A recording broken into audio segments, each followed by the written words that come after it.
as we pick up our study of the Exodus.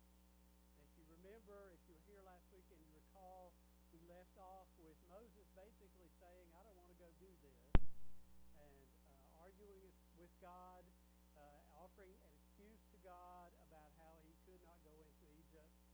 At this point, this morning, he did what God said, and we find him in Egypt, and he has been working diligently to obtain the release of the Israelites, but to no avail. And so at this point, God has stepped in with all of those horrible, awful plagues upon the people of Egypt. And finally, Pharaoh is convinced that the God of Israel is not a statue, not an idol, but a true and living God. And he, Pharaoh, had better comply with what God was telling him to do. The story is found in the 13th and 14th chapters of Exodus, if you want to kind of follow along, and we'll be coming in and out of that during the service this morning. But first of all, beginning with Exodus 13, verse 17.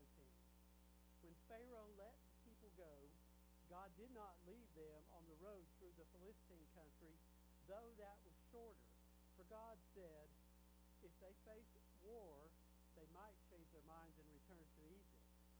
So God led the people around by the desert road toward the Red Sea. The Israelites went up out of Egypt ready for battle.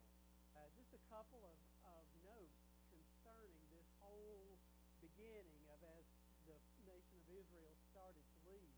First of all, there apparently was a much-traveled coastal highway, and God chose to not take his people along that road, but rather to take them, as the passage I read said, on the road through the Philistine country.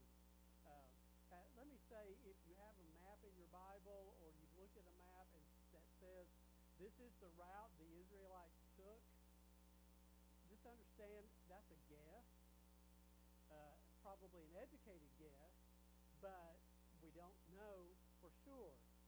I have for you a map here.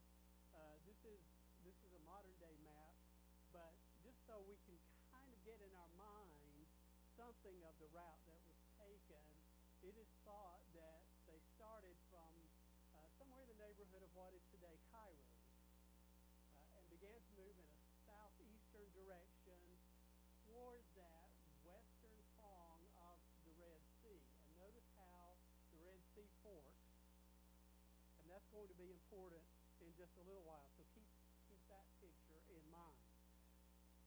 I thought this was very interesting. The passage that we read said that God took them through the Philistine country. At the time of the actual Exodus, historians tell us, there wasn't a Philistine to be found anywhere in the neighborhood. But by the time the story of the Exodus was recorded, years and years and years later, the Philistines had moved in. And so the writer referred to them in order to help his contemporaries understand what the route was that had been taken at the time. This coastal highway that we think existed was controlled by the Egyptians, as was most of that area, and they defended the coastal highway very vehemently. And so God knew he had to take the Israelites through the wilderness because he did not intend for them to go into battle at this point. Certainly, verse 18, if you go back and look at that, the last sentence I read said the Israelites went up out of Egypt ready for battle.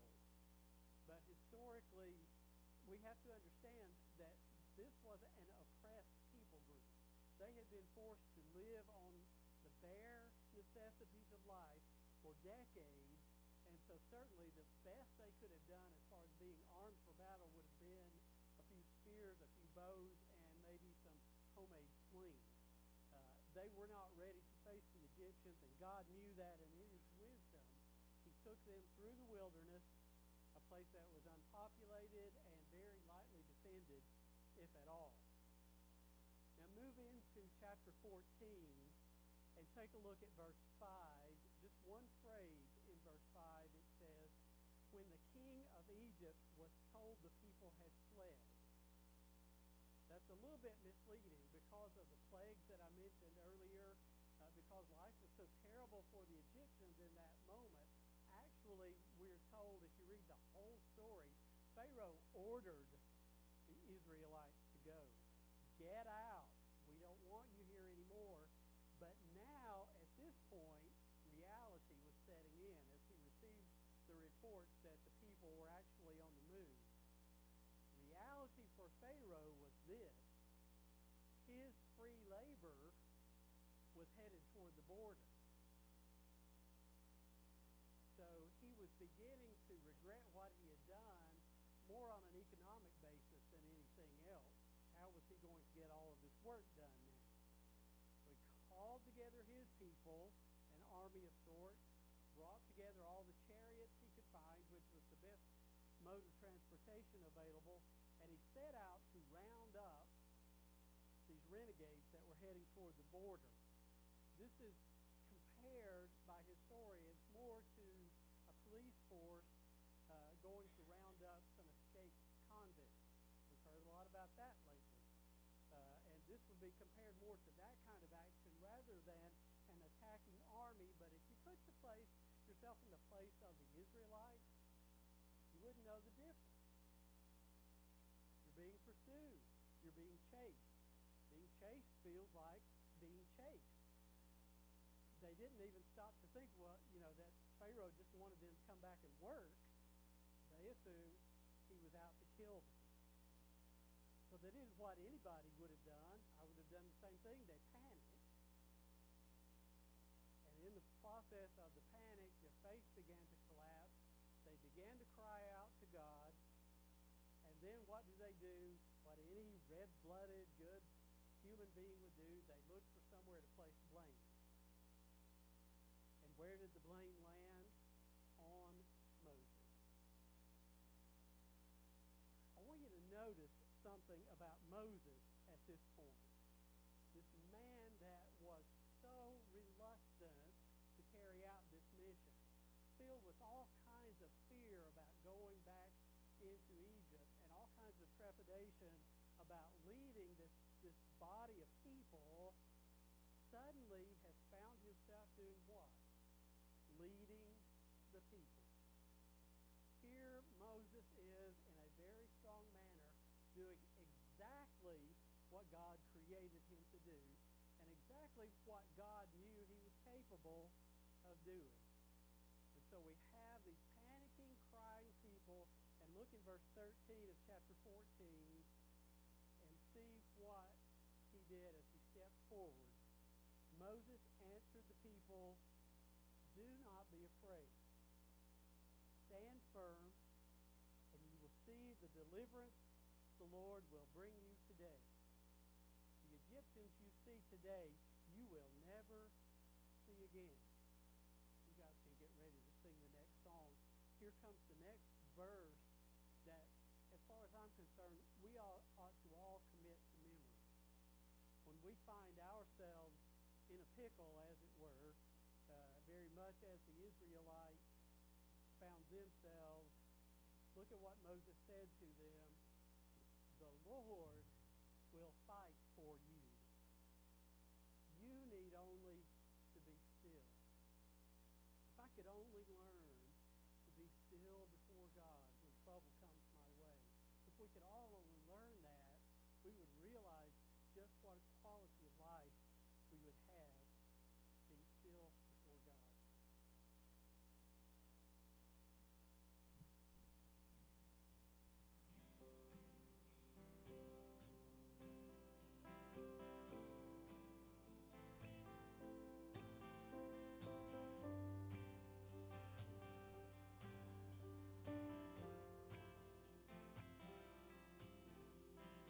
There's no space that His love can't reach. There's no place where we can't find peace. There's no end to amazing grace. Take me in with your arms.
circles as the father of modern missions. And as I was preparing for this week, I had to continue to remind myself not to say Jim Carrey. There is a big difference. William Carey worked in India for 40 years nonstop. Most of his work there involved translating portions of Scripture into more than a dozen dialects and languages of India. About 20 years into that ministry, about halfway through, there was a terrible fire. The fire consumed the printing plant and the warehouse, and almost all of that translating work went up in smoke. If that had been me, I would have crawled into a hole and just cried for a week after doing all of that work. But Carey wrote a letter to a friend of his back in England, and he described what had happened, and then he said, "We are not discouraged." And he went on to explain that just prior to the fire, he had preached a sermon based on Psalm 46:10, "Be still and know that I am God."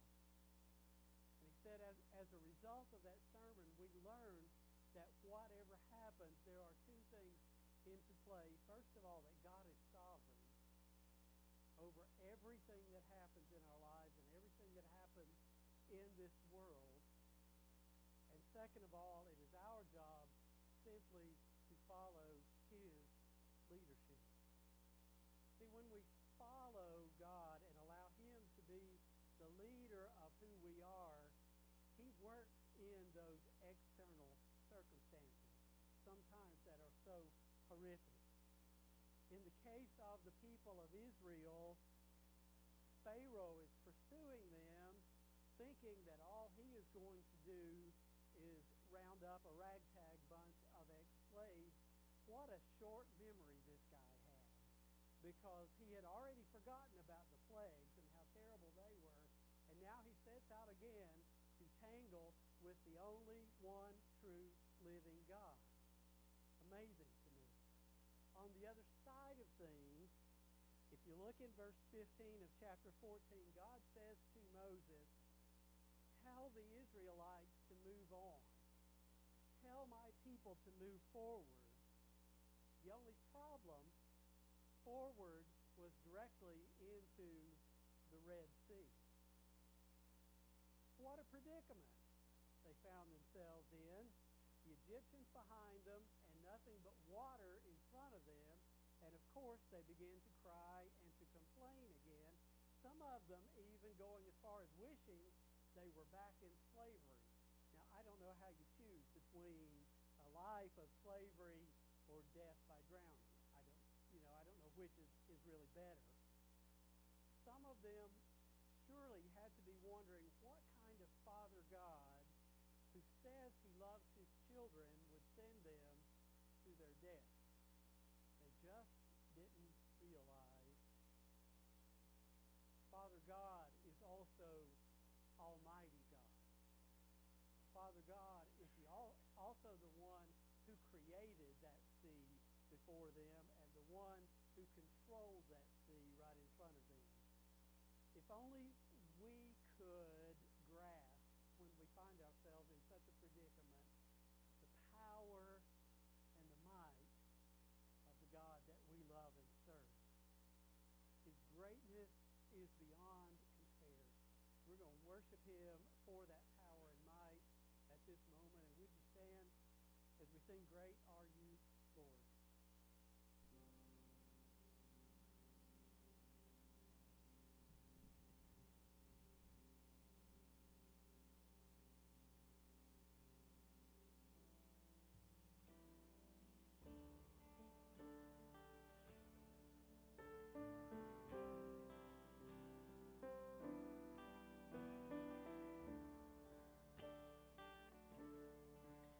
You give life, you are love, you bring light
look with me at Exodus 14, beginning with verse 21. Then Moses stretched out his hand over the sea, and all that night the Lord drove the sea back with a strong east wind and turned it into dry land. The waters were divided, and the Israelites went through the sea on dry ground, with a wall of water on their right and on their left. I am completely and fully aware that down through the centuries, people have developed all kinds of theories concerning this event that we call the parting of the Red Sea. Just like there are theories about creation, and there are theories about the big fish that reportedly swallowed Jonah, and all of these Old Testament miracles. I went looking to find a recent theory about the parting of the Red Sea, and I found one that was put forth just last year in 2014.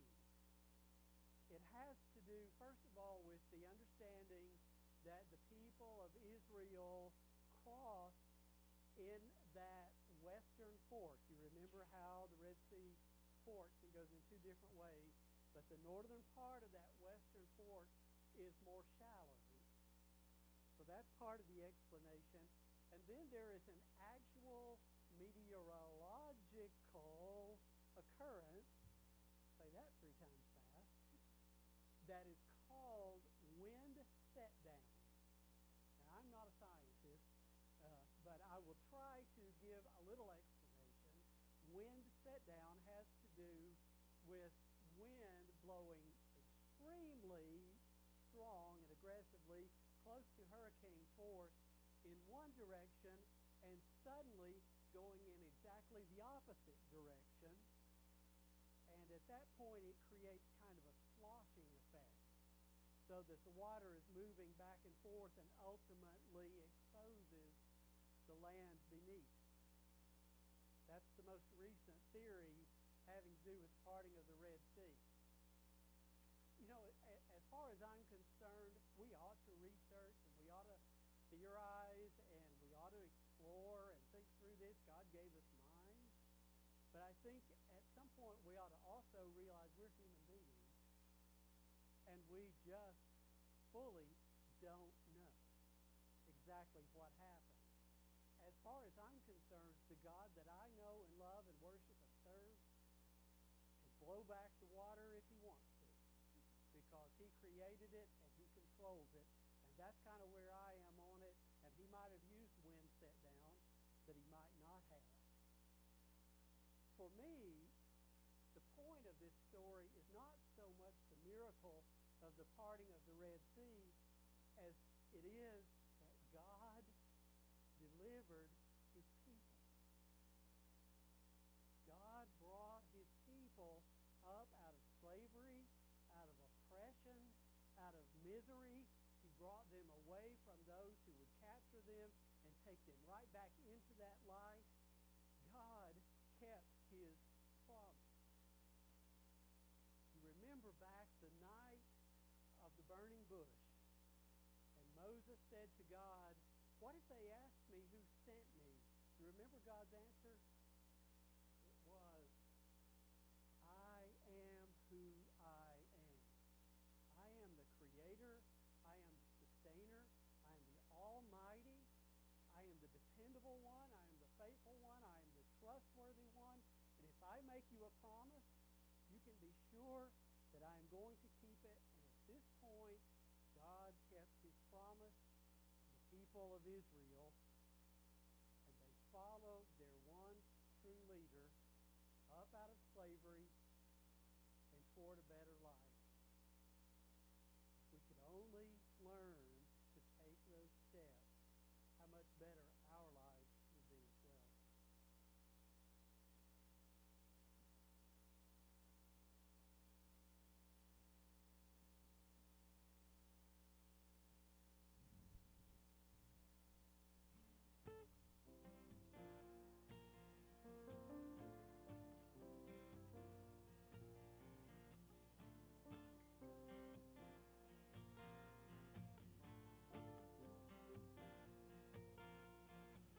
is my prayer in the desert when all that's within me feels dry. This is my prayer in my hunger and need. My God is the God who provides. And this is my prayer in the fire, in weakness or trial or pain.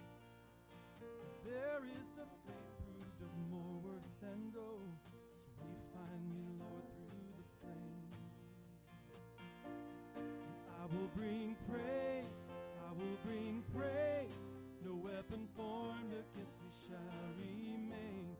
I will rejoice, I will declare, God is my victory and He is here.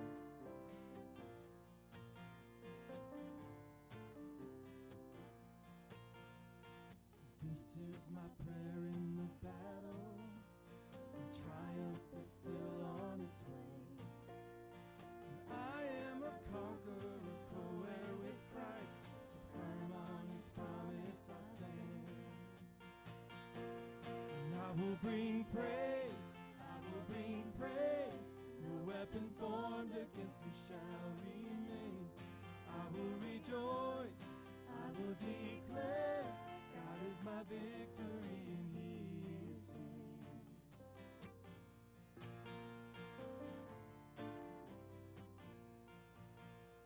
All of my life, in every season, You are still God. I have a reason to sing. I have a reason to worship. All of my life, in every season, You are still God. I have a reason to sing. I have a reason to worship. All of my life, in every season, You are still God. I have a reason to sing. I have a reason to worship. All of my life, in every season, You are still God. I have a reason to sing. I have a reason to worship. I will bring praise, I will bring praise. No weapon formed against me shall remain. I will rejoice, I will declare, God is my victory and He is there. I will bring praise, I will bring praise. No weapon formed against me shall remain. I will rejoice, I will declare, God is my victory and He is here.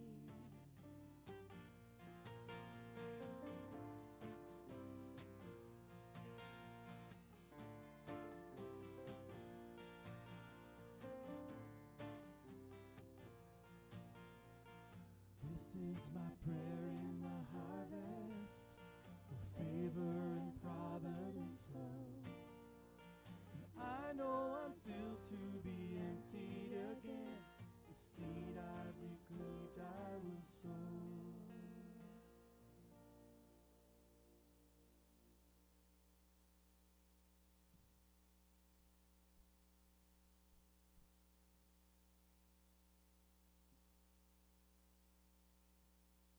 We arrive at our final destination as far as Scripture goes. Take a look with me in the 14th chapter of Exodus, beginning with verse 29. But the Israelites went through the sea on dry ground, with a wall of water on their right and on their left. That day the Lord saved Israel from the hands of the Egyptians. And Israel saw the Egyptians lying dead on the shore. And when the Israelites saw the mighty hand of the Lord displayed against the Egyptians, the people feared the Lord and put their trust in Him and in Moses, His servant. The people feared the Lord and put their trust in Him. Despite all of the reluctance that Moses displayed back in the evening of the burning bush, despite all the fear he expressed and all of his druthers as far as his personal preferences what he did and did not want to do, it becomes apparent now that God had a plan. And God meant this whole thing for good. And God intervened because he heard the cries of his people. He intervened using a very human Moses. Moses became the hands and feet of God, that which was visible. But God was the leader all along. He was then, he has been all of the centuries since, and he is now. Throughout the Old Testament, we find the story of the people of Israel and God. We find how God loved his people and how God led his people.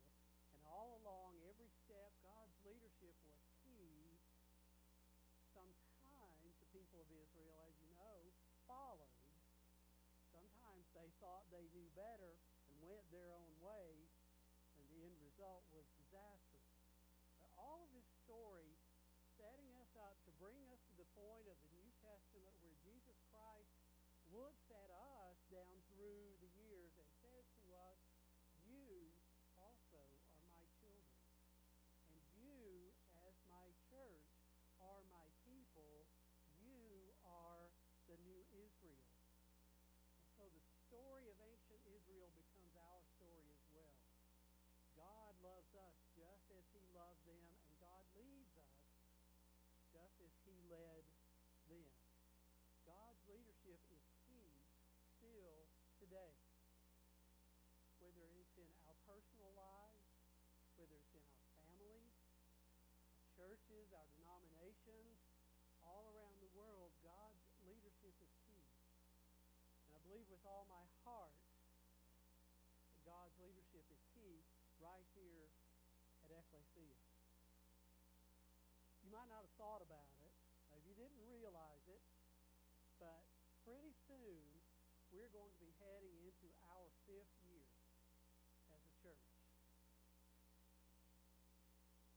We've already had some interesting times along the way, and we've already been through the wilderness a time or two. You know, we began with some healing and some restoration after, quite honestly, some painful, oppressive situations that necessitated our formation as a congregation in the very beginning. That's part of our history.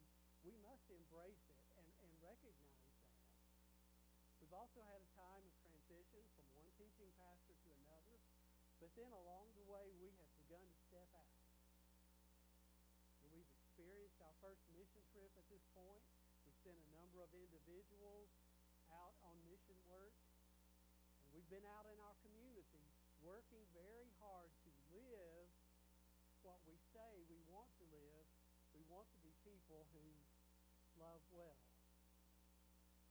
As we enter our 5th year and 5 years on down the road, and when I say we, I mean we as your elders, believe very strongly that we want to step into the next 5 years going in the direction that God leads us. We want to follow him. His leadership is key. But at this point, we don't know what that looks like. So at this moment, mark it down, July 19th, 2015, 11:27 a.m., I'm calling Ekklesia Blunt into a time of prayer. And I'm pleading with you to make a commitment to pray every day for your church. And to pray with the intention of understanding where it is God wants us to go as we step into the future. 3 questions that we want answers. If you will ask God, what is our ministry direction in the next year, in the next 5 years? Do we need to make changes in the way we do things, in our methods? Are there improvements that we can make? And what steps of faith, if any, do we as a people need to take in the coming year? I believe in you, and I believe in me, and I believe in our prayer lives, and I believe in a God who answers and who will speak to each one of us. We are praying toward a direction. So the other thing that I'm asking you to do is to please put on your calendars the evenings of August 16th and August 23rd, right smack in the middle of our month where our intention is to especially then love well. On those evenings, we'll come together for very informal discussions, just sharing our insights as God has spoken to us through this coming month as we have prayed. Feel free to attend both. Feel free to attend one, but please come to one of those discussions at least, and let's share together where God wants us to go. We'll find His consensus at that point. I'll be giving you more specifics as far as time and place and all of that, but I'm just asking you to commit to pray and then to commit to be present for one of those evenings. This is the most difficult way to do church. I'll be honest with you. It is not easy, but I believe it's the right way. I believe that we are God's people, and I believe that He speaks to and through each one of us. And so I'm urging you and begging you to take part in all of this. And let's begin by praying together at this moment. Logistically, it's not really easy to come forward or to join hands or anything like that. But if you would, just right now as we get ready to pray together, if everybody would just move to the center as a display of unity, if you would just all sit together in one clump right here in the middle.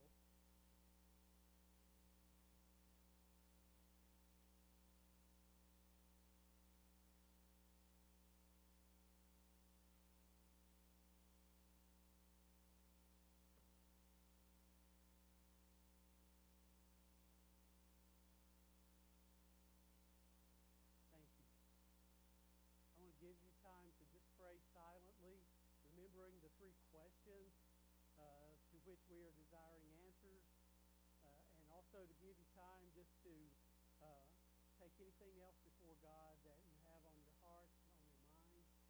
And after a time of prayer, I will close.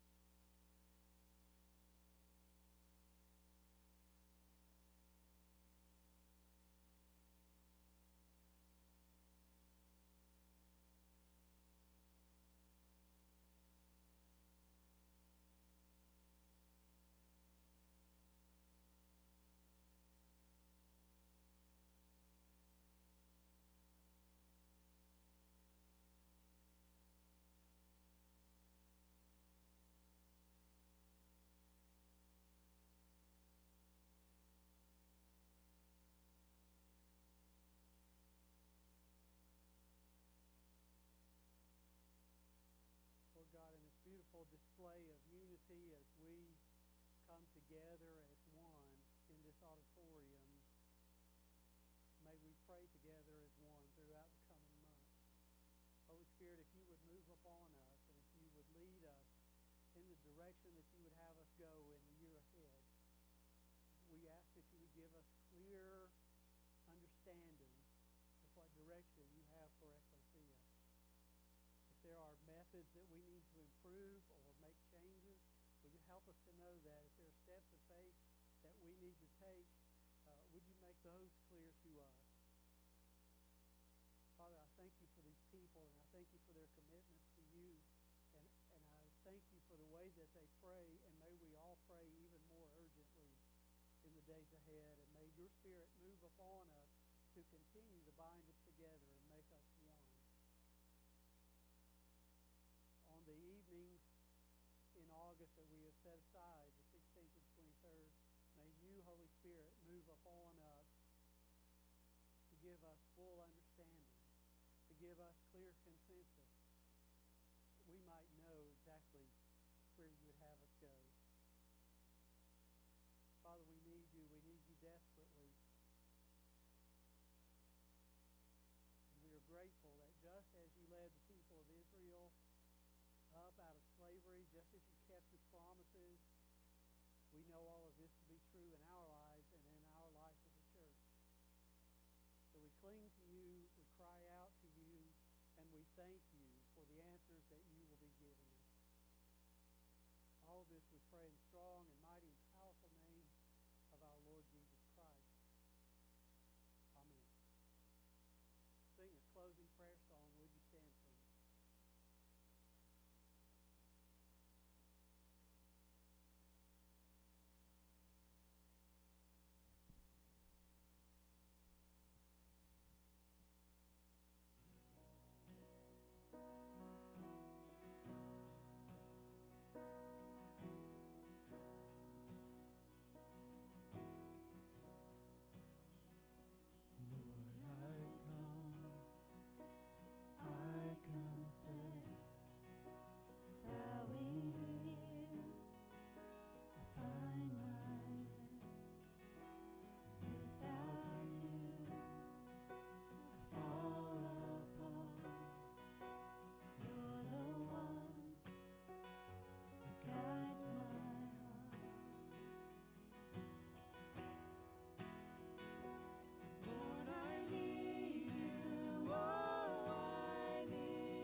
Teach my soul to rise to you when temptation comes my way. When I cannot stand, I fall on you. Jesus, you're my hope and stay. Lord, I need you. Oh, I need you. Every hour I need you. My one defense, my righteousness. Oh God, how I need you. My one defense, my righteousness. Oh God, how I need you. My one defense, my righteousness. Oh God, how I need you.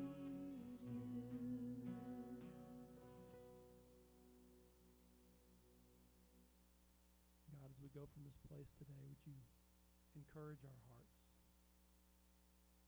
Lord, remind us to pray for each other and for our church. Give us peace and joy in the midst of whatever comes our way this week. And Lord, help us to find opportunities to hear your voice, to know how to love well, and to be your hands and your feet and your hug for someone who needs it. We pray all these things in your name.